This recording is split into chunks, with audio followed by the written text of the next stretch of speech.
আপনারা যারা আমাদের এই গল্পগুলো শুনতে ভালোবাসেন তাদের জন্য আজকের গল্প উদীপ্ত চৌধুরীর লেখা দি সুইসাইড জোন। না, আর সহ্য করতে পারছি না। দিনের পর দিন চূড়ান্ত অবহেলা আমাকে এমনিতেও ঠেলে দিচ্ছে একটু একটু করে মৃত্যুর দিকে। আজ সীমা ছাড়িয়ে গেছে। এইভাবে দিনের পর দিন নরক যন্ত্রণা ভোগ করার চেয়ে মৃত্যু অনেক ভালো। একটি দীর্ঘদেহী পুরুষ ধীরে ধীরে এগিয়ে চলেছে সমুদ্র তটের দিকে।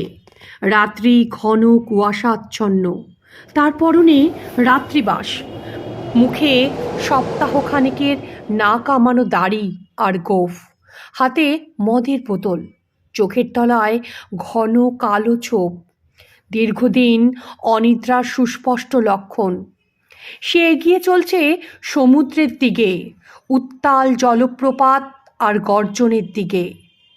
তীব্র হাওয়ার দাপটে তার চুলগুলো এলোমেলো হচ্ছে।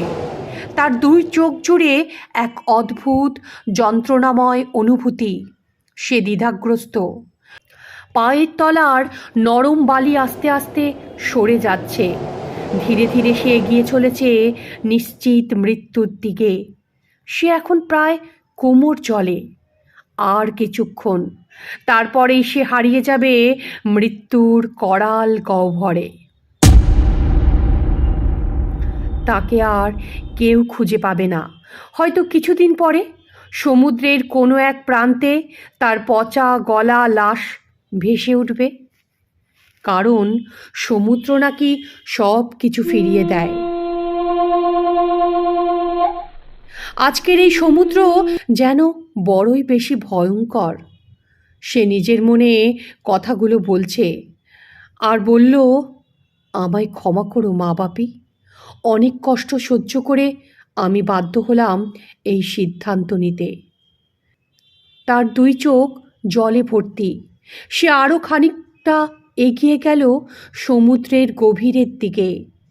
ঠিক তক্ষুনি শুনতে পেল পেছন থেকে একটি সুমধুর নারী কণ্ঠস্বর।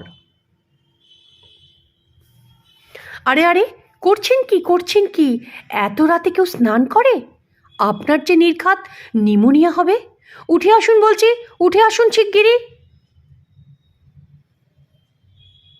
সে দূরে থেকেই বলল, আমি মরতে এসেছি, স্নান করতে নয়। আমাকে আমার মতো ছেড়ে দিন, দয়া করে চলে যান এখান থেকে। নারী কণ্ঠস্বরটি আবারও বলে উঠল, আচ্ছা ঠিক আছে, মরতে চান মরবেন, তাতে আমার কি। তবে মরার আগে কেন মরতে চাইছেন সেটা শুনতে পেলে ভালো লাগতো মশাই। হঠাৎ পুরুষ মানুষটি বলল, মশকরা করছেন? মশকরা? মৃত্যু পথযাত্রী ব্যক্তির সাথে মজা করতে আপনার লজ্জা লাগছে না? আপনি তো বড্ড বেহায়া দেখছি। তীব্র ঝাঁঝালো কণ্ঠে বলে উঠল সেই পুরুষটি। নারী কণ্ঠে শোনা গেল আবার কথা, আরে আরে আরে, না না মশাই, মশকরা করিনি। তবে সুযোগ পেলে করতুম বই কি। আপনি তো মরতে যাচ্ছেন, তবে যাওয়ার আগে একটা কথা বলে দিই। পুরুষ মানুষটি বলল, যা বলার তাড়াতাড়ি বলুন, আমার হাতে সময় নেই। মহিলাটি বলছে, আরে বলছি, আগে উঠে তো আসুন, তারপর কিছুক্ষণ পরে যদি আপনার মরতে ইচ্ছে করে গিয়ে মরবেন, কেউ আপনাকে বাধা দেবে না, সত্যি বলছি। হঠাৎ দেখা গেল যুবকটি পেছন ফিরে এক পা করে তীরের দিকে ফিরে আসছে। এসে দেখল এক অপূর্ব সুন্দরী মহিলা দাঁড়িয়ে আছে সমুদ্রের পাড়ে। অন্ধকারে চাঁদের আলোতে যেটুকু দেখা যাচ্ছে, বোঝা যাচ্ছে মেয়েটি বেশ লম্বা। তার খোলা চুল সমুদ্রের ঠান্ডা বাতাসে এলোমেলো হয়ে যাচ্ছে। মেয়েটির পরনে সাদা শাড়ি, মুখটা বড়ই কোমল, তার টানা টানা চোখ দুটো ভীষণ আকর্ষণীয়। পুরুষটি মুগ্ধ দৃষ্টিতে তাকিয়ে আছে তারই দিকে এক দৃষ্টিতে।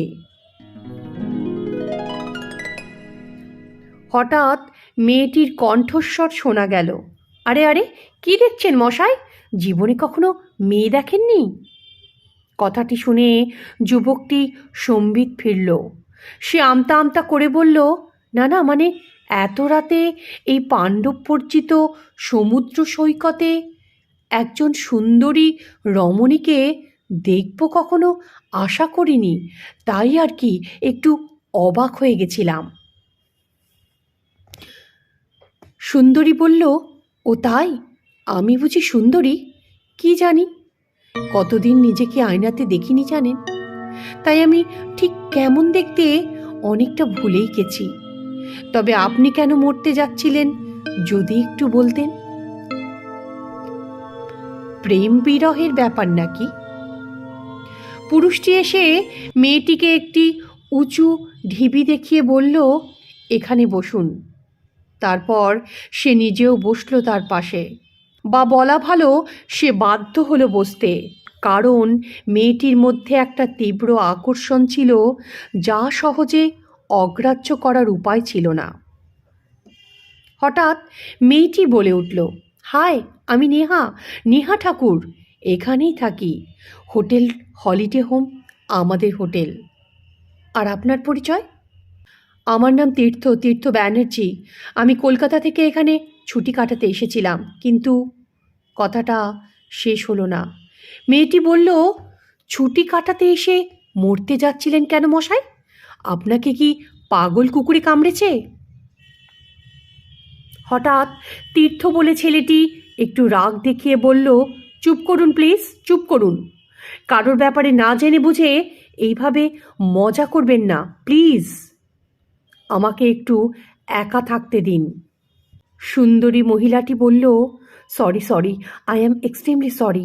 এই দেখুন, কান মুলছি, আর কখনো হাসব না। আসলে এটা জানেন, আমার একটা খুব বাজে স্বভাব, কোনো সিরিয়াস ব্যাপারেও হেসে ফেলি। একবার তো পাপার এক বন্ধুর বাবা মারা গেছিলেন, সেখানে গিয়ে একটা কাণ্ড দেখে হাসি চেপে রাখতে পারিনি। সে যাই হোক, আচ্ছা, আমরা কি বন্ধু হতে পারি? মেয়েটির কথাবার্তা শুনে আর কাণ্ড দেখে তীর্থ তো হেসেই ফেলল। বলল, আপনি তো সত্যিই অদ্ভুত। আমি কিনা একটু পরেই মারা যাব, আর আপনি এসেছেন আমার সাথে বন্ধুত্ব করতে। কথাটা শুনে মিষ্টি করে হাসল মেয়েটি। বলল, হ্যাঁ চাইছি, কারণ জীবনের শেষটুকু না হয় একটু সুন্দর হোক। সেই সুন্দর মুহূর্তগুলো নিয়ে আপনি না হয় পরলোকে গেলেন, সেখানে তো আপনার অখণ্ড অবসর, কোনো কাজ থাকবে না, শুধু ভেসে ভেসে বেড়াবেন আর পুরনো দিনের স্মৃতিচারণ করবেন, দিন গুনবেন নূতন এক জীবনের আশায়। বলেই মেয়েটি আবার যেন একচোট হাসল। ছেলেটি বলল, কী সব বলে চলেছেন তখন থেকে পাগলের মতো? মৃত্যুর পরে নাকি জীবন আছে? ননসেন্স। আরে, মৃত্যু মানে তো জীবনের শেষ, তারপরে আবার অন্য কোনো জীবন আছে নাকি? আর যদি সেটা থেকেও থাকে, সেটা আপনি কি করে জানেন? আপনি তো জীবিত। কথাটা বলেই অবাক দৃষ্টিতে সে মেয়েটির দিকে তাকায়। মেয়েটি বলল, উফ, কিছু না, আজকের এই সুন্দর মনোরম পরিবেশ আমার সমস্ত চিন্তাগুলোকে এলোমেলো করে দিয়েছে, তাই অন্যমনস্ক হয়ে ভুলভাল কথা বলছি, কিছু মনে করবেন না। আপনি এবার বলুন তো মশাই, কলকাতা থেকে এত দূরে পুরীতে এসে হঠাৎ মরতে যাচ্ছিলেন কেন? তীর্থ ধরা গলায় বলল, তাহলে শুনুন সেই কাহিনী।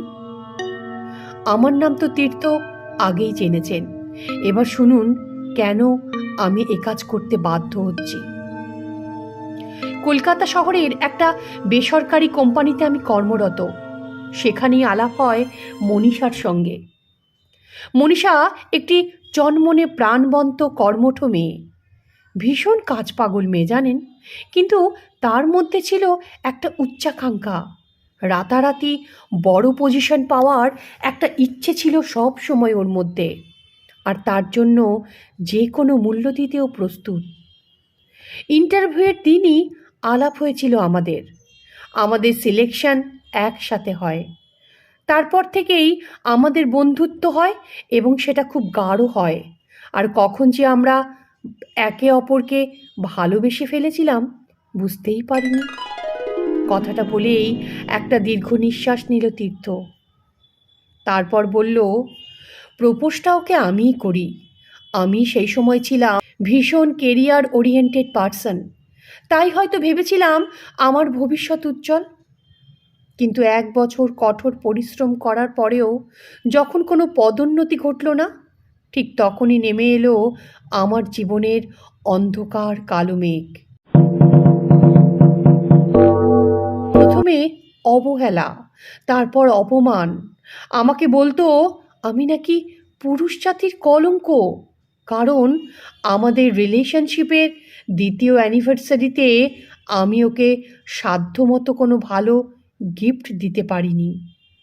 কারণ আমার যা মাইনে ছিল তাতে আমার একা চলে যেত ঠিকই, কিন্তু মনীষার উচ্চাকাঙ্ক্ষা পূর্ণ করার ক্ষমতা ছিল না আমার। এরপর থেকে ওকে প্রায় ঘুরে বেড়াতে দেখতাম আমাদের অফিসের বসের সাথে, কখনো পার্টিতে, কখনো পাবে, কখনো বিভিন্ন 5 স্টার রেস্টুরেন্টে। জিজ্ঞেস করলে বলতো, যা করছি বেশ করছি। সে নাকি আমাকে জবাবদিহি করতে বাধ্য না। এতটা চাপ জানেন তো আমি সহ্য করতে পারছিলাম না। তাই সপ্তাহ 2 আগে আমি ছুটির আবেদন করি। আর আমার কাজের প্রোগ্রেস দেখে হেড অফিস থেকে সেটা মঞ্জুরও করে। তারপর আমি চলে আসি এখানে একান্ত নিজের সাথে কিছু সময় কাটানোর জন্য। কিন্তু কিন্তু ওকে ভুলতে পারিনি জানেন। প্রতিদিন ওকে ফোন করতাম, বেশিরভাগ সময় বিজি পেতাম, আর না হয় কোনো রকমে কল রিসিভ করে বলতো সে ব্যস্ত। আজ আর এই যন্ত্রণা সহ্য করতে না পেরে একটা চরম সিদ্ধান্ত নিতে যাচ্ছিলাম। হঠাৎ অপরূপ সুন্দরী মহিলাটি বলে ওঠে, যে মেয়ে আপনার ব্যাংক ব্যালেন্স প্রতিষ্ঠার পজিশন দেখছে, সে তো কালকে আপনার থেকে বেটার কোনো অপশন পেলে মুভ অন করে যাবে।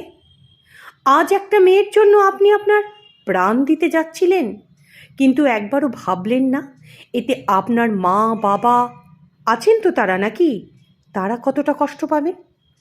10 মাস 10 দিন গর্ভে ধারণ করে যেই মা আপনাকে বড় করেছেন, সমস্ত প্রতিকূল পরিবেশের মধ্যে থেকে যেই বাবা আপনাকে খাইয়েছেন পরিয়েছেন এত বড় করেছেন, তাদের কথা একবারও ভাবলেন না আপনি? আপনি তো মশাই মহাস্বার্থপর। জানেন, আমারও একটা গল্প আছে, শুনবেন? জানেন, আমি ভীষণ হাসি খুশি মেয়ে ছিলাম। নাচতে ভালোবাসতাম, গান করতে ভালোবাসতাম। আমার মা বাবার চোখের মণি ছিলাম। জীবনটাকে নিজের মতো করে উপভোগ করতাম আমি।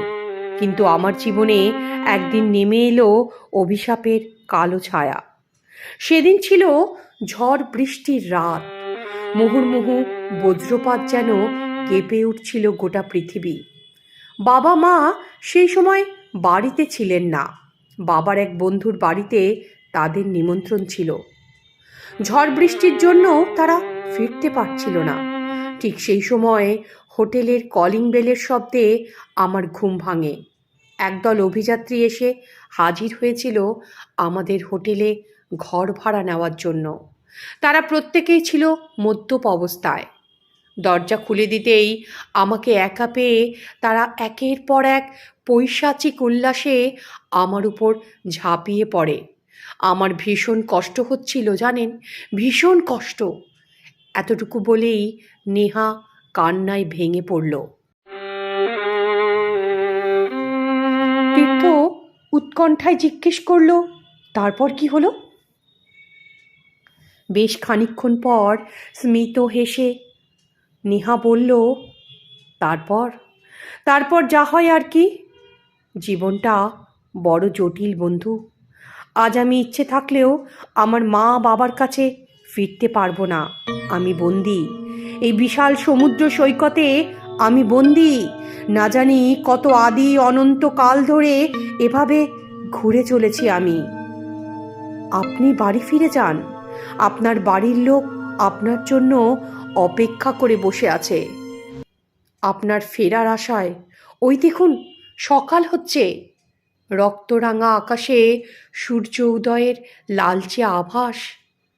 আজ অনেক দিন পরে ভালো লাগলো জানেন, কাউকে আমার জীবনের সব কিছু বলতে পেরে। তীর্থ নেহার দিকে তাকিয়ে বলে, আপনিও আমার সাথে বাড়ি ফিরে চলুন, আপনার বাড়ির লোকও তো আপনার জন্য অপেক্ষা করছে। একটু আকাশের দিকে তাকিয়ে যখন তীর্থ নেহার মুখের দিকে তাকানোর চেষ্টা করলো, তখন দেখল সে জায়গাটা শূন্য। সেখানে কোনো জনপ্রাণীর চিহ্নমাত্র নেই। তখন সে ভাবল, তাহলে এতক্ষণ সে কার সাথে কথা বলছিল? সে এবার সত্যিই ভয় পেল। অজানা আশঙ্কায় সে ধীর পায়ে সেই স্থান ত্যাগ করল, হেঁটে চলল নিজের হোটেলের দিকে।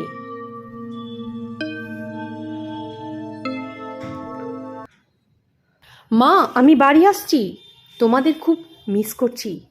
হোটেলে ফিরে তীর্থ প্রথম ফোন করলো তার মাকে। তার ট্রেন বিকেল 5টায়। তার হাতে সেই সময় আরও খানিকটা সময় ছিল।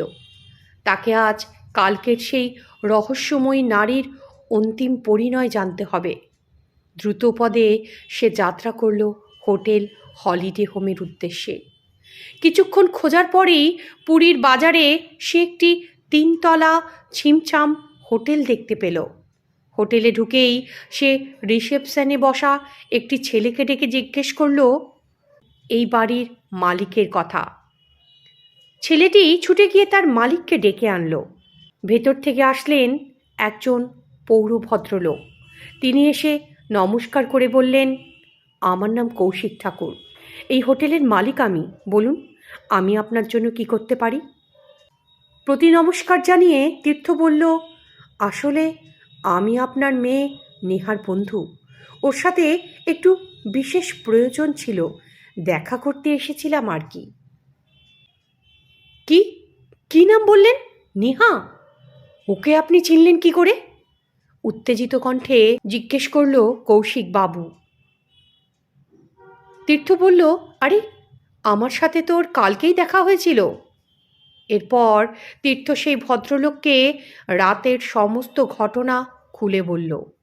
সব কিছু শুনে সেই ভদ্রলোক হাউ হাউ করে কাঁদতে লাগলো। বলল, হায় ঈশ্বর, এ কি তোমার নিষ্ঠুর বিচার? তারপর নিজেকে সামলে তীর্থকে হাতের ইশারায় তার সাথে ভেতরে আসতে বলল।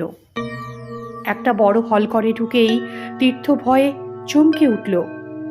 সে ধপ করে বসে পড়ল সামনের সোফাতে। আর তার ঠিক সামনেই একটা বড় ফ্রেমে একটি সুন্দরী মেয়ের ছবি বাঁধানো। তার গলায় ঝুলছে রজনীগন্ধার মালা, আর সামনে ধূপ। ভদ্রলোক বললেন, আজ আমার মেয়ের মৃত্যুবার্ষিকী। আজ থেকে ঠিক 4 বছর আগে কিছু লম্পট মদ্যপ যুবক আমার ফুলের মতো মেয়েকে ধর্ষণ করে গলা টিপে হত্যা করে চলে গেছে এখান থেকে। তারপর তারা সেই দেহটাকে ভাসিয়ে দিয়েছিল সমুদ্রের জলে। ঠিক 1 সপ্তাহ পরে আমরা তার পচা গলা মৃতদেহ খুঁজে পাই। জানেন, আমার মেয়েটা বড় ভালো ছিল। সে সবাইকে সাহায্য করত, গরিবদের জন্য তার মন কাঁদত। আজ সেই মেয়ে ওই যে দেখুন, ফটো ফ্রেমে বন্দি। বলতে বলতে ভদ্রলোক কাঁদতে শুরু করলো। তীর্থ চোখে জল নিয়ে এক দৃষ্টিতে তাকিয়ে থাকলো হাসি মাখানো নেহার মুখের দিকে। তার কানে ভেসে এলো নেহার বলা কিছু কথা। জীবন বড় বিচিত্রময় বন্ধু। জীবন যখন আছে তাকে উপভোগ করো। মৃত্যু তো আজ না হয় কাল আসবেই। জীবন কারোর জন্য কখনো থেমে থাকে না। তাই যতক্ষণ এই পৃথিবীর বুকে বাস করছো, এর মাধুর্য উপভোগ করো, এগিয়ে যাও। জল ভরা চোখে সে নেহার ছবির দিকে তাকিয়ে তার আত্মার উদ্দেশ্যে মনে মনে বলল, আজ তুমি আমাকে জীবনের সঠিক মূল্য বুঝিয়েছ। আজ আমি যার জন্য প্রাণ দিতে যাচ্ছিলাম, সে তো আমার কোনোদিন ছিলই না। অথচ পুরো গোটা পরিবারকে আমি নিঃশেষ করে চলে যেতে চাইছিলাম তোমার মতো বন্দি হতে। আদি অনন্তকাল জুড়ে একটি কালো ছায়ামূর্তির মতো অশরীরী জগতে। ভালো থেকো বন্ধু, ভালো থেকো। তুমি সবসময় আমার হৃদয়ে থাকবে। আজ তীর্থ বিবাহিত। তার একটা সুন্দর ফুটফুটে মেয়ে আছে। নাম রেখেছে নেহা।